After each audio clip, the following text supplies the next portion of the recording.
better off if I would have studied more when I was growing up, you know? But you know where it all went wrong was the day they started the spelling bee. Because up until that day I was an idiot, but nobody else knew, you know? And the spelling bee day, you know, popped up. All right, kids, up against a wall. It's time for public humiliation. Spell a word wrong, sit down in front of your friends. You know, that's great for little egos. Hey, look at me, I'm a moron. I wasn't even close. I was using numbers and stuff. That's why I admired that kid who spelled it wrong on purpose so he could sit down, you know? He knew he wasn't going to win, so why stand there for 3 hours? First round, cat, K-A-T, I'm out of here.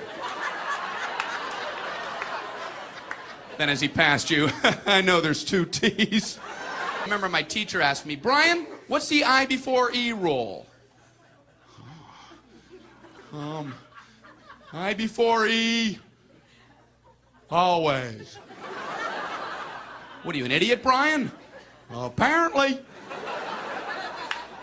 So she explains it, no, Brian, it's I before E, except after C, and when sounding like A, as a neighboring way, and on weekends and holidays, and all throughout May, and you'll always be wrong, no matter what you say.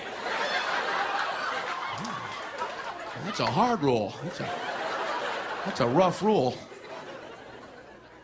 Plurals were hard, too. Brian, how do you make a word a plural? You put a S. You put a S at the end of it. When?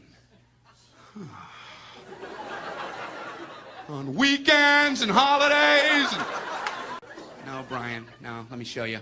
So she asked this kid who knew everything, Erwin, what is he plural for? Ox. Oxen. The farmer used his oxen. Brian, what?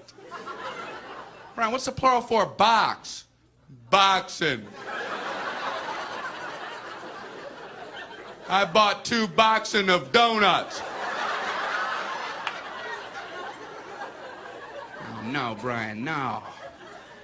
Let's try another one. Erwin, what is he plural for? Goose. Geese. I saw a flock of geese.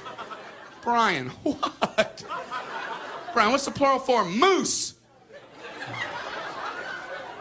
Moosin. I saw a flock of moosin. There are many of them, much moosin. Out in the woods, in the woodsin. The meat's wanting the food. Food is to eating, is it? The meat's wanting the food and in the wooding in, is it? And the food in the wooding, is it? Brian. You're an imbecile. Imbecilin'.